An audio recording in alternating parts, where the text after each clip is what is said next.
नमस्कार दोस्तों, आपका स्वागत है अपनी हिंदी क्लास में। आज मैं सीबीएसई बोर्ड द्वारा कक्षा 10 के हिंदी पाठ्यक्रम में आने वाले पाठ पद के बारे में बताऊंगा, जिसके हमने बहुविकल्पीय प्रश्नों की एक श्रृंखला बनाई है। तो इसमें सबसे पहला ही जो प्रश्न है वो इस प्रकार है कि गोपियों ने अपनी तुलना हारिल के पक्षी से क्यों की है। इसके विकल्प हैं: हारिल पक्षी सदैव लकड़ी लिए उड़ता है। दूसरा है, गोपियों को हारिल पक्षी पसंद है श्री कृष्ण के प्रति अपने एकनिष्ठ प्रेम के कारण, श्री कृष्ण के प्रति अपनी नाराजगी के कारण। तो इस प्रश्न का जो एकदम सही विकल्प है, जो सही उत्तर है, वो ग है, श्री कृष्ण के प्रति अपने एकनिष्ठ प्रेम के कारण। दूसरा प्रश्न इस प्रकार है कि नंद नंदन विशेषण किसके लिए प्रयुक्त हुआ है। नंद यानी नंद बाबा और नंदन मीन्स उनका पुत्र, अर्थात श्री कृष्ण के लिए। इसका एकदम सही उत्तर का है, श्री कृष्ण के लिए। तीसरा प्रश्न है इसका कि गोपियां किसे व्याधि कह रही हैं। व्याधि का मतलब पीड़ा। तो इसके विकल्प हैं: उद्धव की बातों को, उद्धव के योग ज्ञान को, श्री कृष्ण के विरह को, श्री कृष्ण के प्रेम को। तो ये जो हमारा तीसरा प्रश्न है, इसका उत्तर रहेगा उद्धव के योग ज्ञान को। इसका सही विकल्प उद्धव के योग ज्ञान को।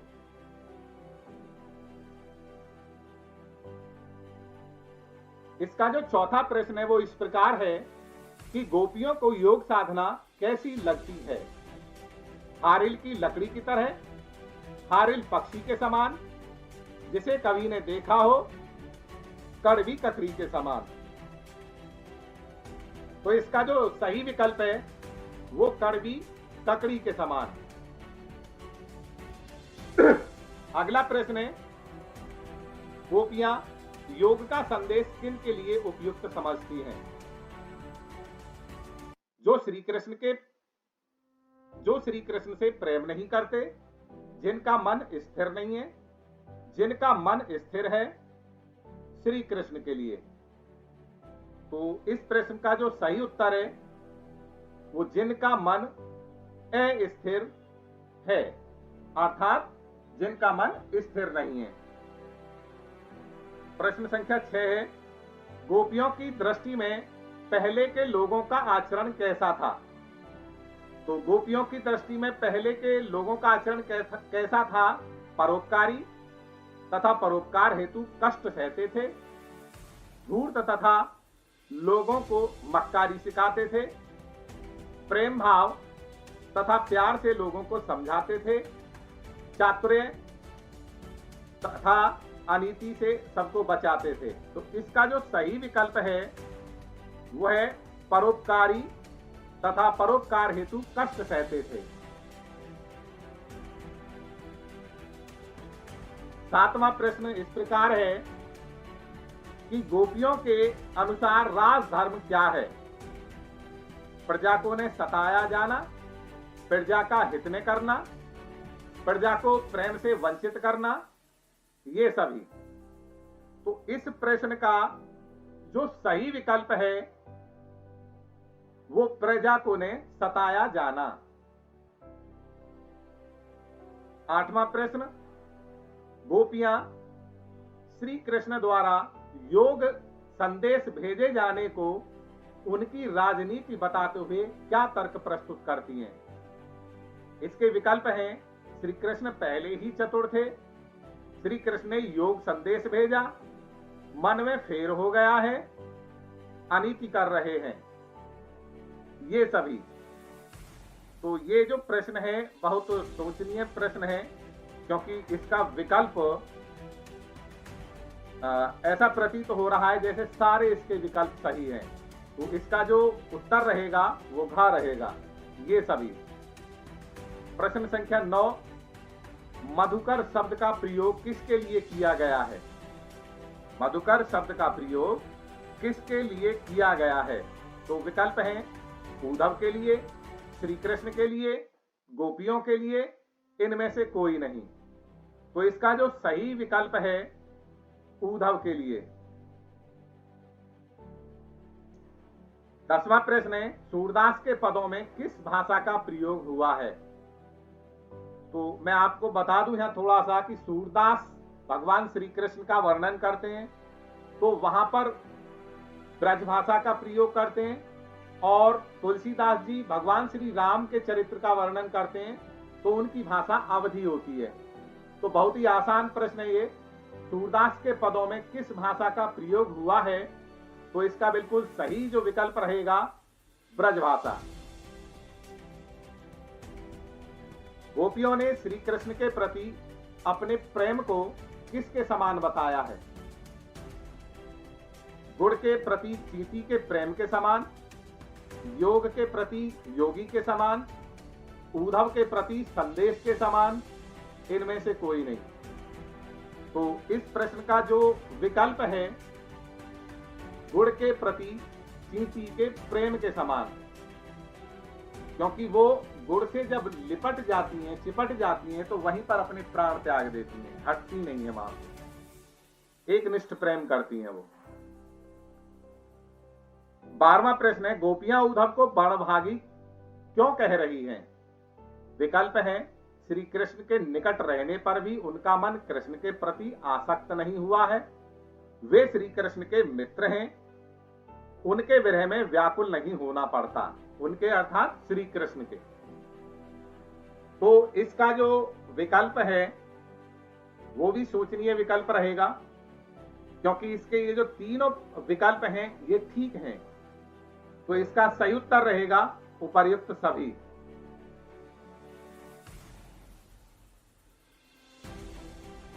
तेरहवां प्रश्न है उद्धव के व्यवहार की तुलना किस किस से की गई है?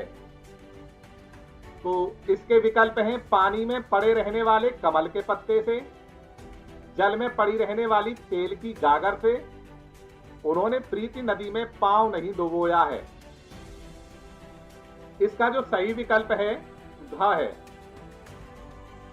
क्योंकि पानी में पड़े रहने वाले कमल के पत्ते से भी तुलना की गई है, जल में पड़े रहने वाली तेल की गागर से भी तुलना की गई है, और उन्होंने प्रीति नदी में पांव भी नहीं डुबोया है, अर्थात ये सभी विकल्प सभी सही है। 14वां प्रश्न है अंतिम पंक्तियों में गोपियों ने स्वयं को अबला और भोली क्यों कहा है? 14वें प्रश्न के विकल्प हैं क्योंकि वे उद्धव की तरह ज्ञानी हैं, क्योंकि वे बिना सोचे समझे कृष्ण के प्रेम में विरक्त हो गई हैं, क्योंकि श्री कृष्ण के प्रति उनके मन में अनुराग नहीं है, इनमें से कोई नहीं। 14वें प्रश्न का जो सही विकल्प है वो ख रहेगा, क्योंकि वे बिना सोचे समझे कृष्ण के प्रेम में विरक्त हो गई हैं, अर्थात खो गई हैं। 15वां प्रश्न है इसका गुर चाटी ज्यों पागी में कौन किसका प्रतीक है? गुर और चाटी ज्यों पागी, तो गुर गुड़ और चाटी चींटी। तो यहां गुर गुड़ उद्धव का, चाटी श्री कृष्ण का, क और ख दोनों, गुर गुड़ श्री कृष्ण का और चाटी गोपियों का। तो इस प्रश्न का जो सही विकल्प है वो घ है, गुर गुड़ श्री कृष्ण का और चाटी गोपियों का। 16वां प्रश्न इस प्रकार है कि गोपियां किसे भाग्यवान कह रही हैं? श्री कृष्ण को, उद्धव को, स्वयं को, ब्रजवासियों को? तो इसका बहुत आसान उत्तर है उद्धव तुम हो अति बड़ भागी। तो इसका जो सही विकल्प है उद्धव को। 17वां प्रश्न है गोपियों ने उद्धव के व्यवहार की तुलना किससे की है? कड़वी ककड़ी से, कमल के फूल से, कमल के पत्ते और तेल की गागर से, तालाब में रहने वाले मगरमच्छ से। तो गोपियों ने उद्धव के व्यवहार की तुलना कमल के पत्ते और तेल की गागर से की है।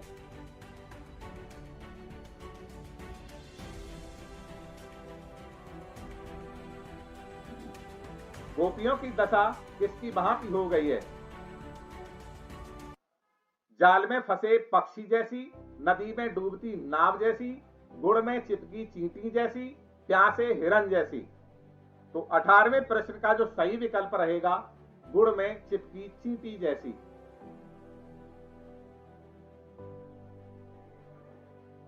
उन्नीसवां जो प्रश्न है वो इस प्रकार है, तेल की गागर की क्या विशेषता होती है? विकल्प है, वह तेल से भरी होती है, उस पर जल की एक बूंद भी नहीं टिकती, वह बहुत भारी हो जाती है, वह हाथ से फिसल जाती है। तो इसका जो सही विकल्प है, उस पर जल की एक बूंद भी नहीं टिकती, ये इसका सही विकल्प है। 20वां प्रश्न है, गोपियों के मन की बात मन में ही क्यों रह गई? क्योंकि केवल उद्धव को ही बता सकती थी, वे मन की बात केवल कृष्ण को ही बता सकती थी, उनकी वाक अर्थात बोलने की शक्ति समाप्त हो गई थी, उन्होंने मौन धारण कर लिया था। तो 20वें प्रश्न का जो सही विकल्प है, वे मन की बात केवल कृष्ण को ही बता सकती थी, मन ही की बात रही।